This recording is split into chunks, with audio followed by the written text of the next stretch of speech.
तो जैसे कि आप बताएं लाठीचार्ज हुआ था आपके संघर्ष यात्रा के दौरान, क्या कारण लगता है वो लाठीचार्ज का, क्या कारण से हुआ था?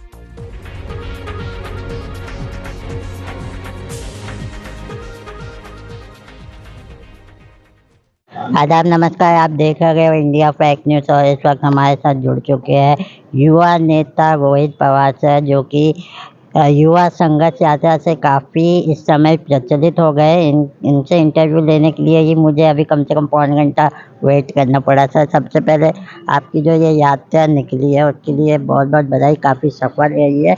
यात्रा किससे एक्सपायर थी, किससे प्रेरित प्रेरित थी? जी, एक तो ये यात्रा मैंने खुद के लिए नहीं निकाली थी। ये यात्रा महाराष्ट्र के जो विषय है, जिसमें युवा है, महिला है, किसान है, बेरोजगार हैं, उनके लिए ये यात्रा निकाली थी। उनके पास जाके उनकी अड़चन क्या है वो समझ के फिर वो अड़चन को एकत्रित करके फिर राज्य सरकार को वो मुद्दे देने थे।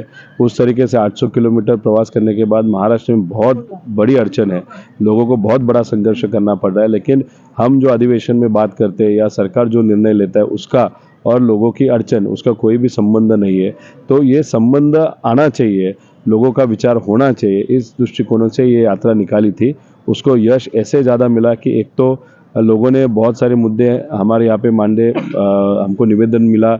फिर वो मुद्दे लेके हम सीएम साहब को भी मिले। लाठीचार्ज हुआ वो अलग बात है, लेकिन वो मुद्दे लेके अभी सीएम साहब को दिया है। एक एक मुद्दा उसमें से शायद ये सरकार निर्णय लेगी। अगर ये सरकार निर्णय नहीं लेती तब तक हम लड़ेंगे, जब तक ये विषय खत्म नहीं होते, या जब हमारी सरकार आएगी तो ये मुद्दे हमारे एजेंडा होके पहले ही कैबिनेट में इसमें से बहुत सारे मुद्दे हम फाइनल कर देंगे। तो जैसे कि आप बताएं लाठीचार्ज हुआ था आपके संघर्ष यात्रा के दौरान, क्या कारण लगता है वो लाठीचार्ज का, क्या कारण से हुआ था? अहंकार, दूसरा और कुछ नहीं। एक तो हम जिस तरीके से विनती कर रहे थे कि हमको मुख्यमंत्री साहब को मिलना है, तो वो विनती वो मान नहीं कर रहे थे।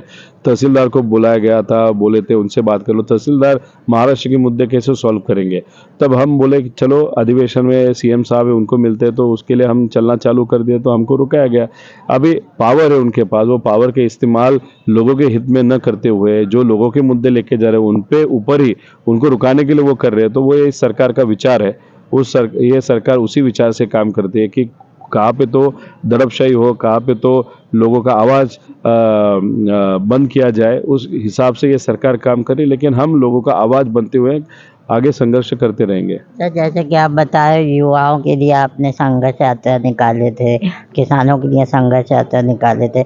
आपने निकालने से पहले सोचे थे क्या आपको इतना अच्छा रिजल्ट मिलेगा, यानी लोगों का साथ नहीं, मिलेगा? आप रिजल्ट के बारे में कभी भी नहीं सोचना चाहिए। आपको सिर्फ प्रयत्न करना चाहिए, एफर्ट करना चाहिए। वो एफर्ट हमने डाला, लोगों को वो मुद्दा इम्पोर्टेंट लगा, फिर बाद में धीरे धीरे उसका सपोर्ट भी बढ़ते गया।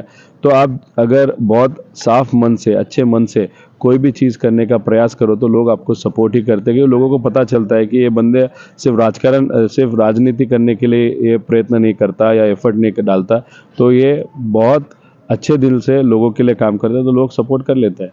2024 का चुनाव भी सर पे आ गया है। इंडियन अलायंस की जो बात की जा रही है कि सीटों का बंटवारा, तो इसमें आप एनसीपी का क्या रोल देखते हैं, क्या उसके किरदार देखते हैं, कितना उनको जिता पाएंगी?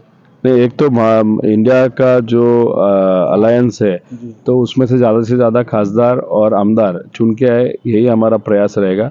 अभी आगे जब फाइनल हो जाएगा तब हमारे पार्टी से पवार साहब है या जयंत पाटिल साहब उसके बारे में बता देंगे, या सुप्रिया ही बताएंगे।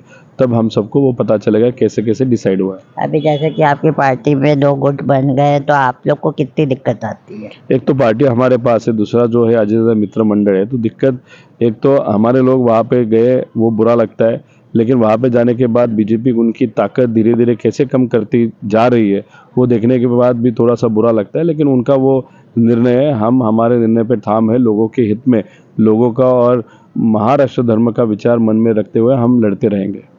तो देखा दोस्तों, आपने ये थे हमारे साथ रोहित सर बाकी से जवाब दिया। फिलहाल हमें दीजिए इजाज़त, धन्यवाद। हमारे चैनल को सब्सक्राइब करें और बेल आइकन दबाना ना भूलें।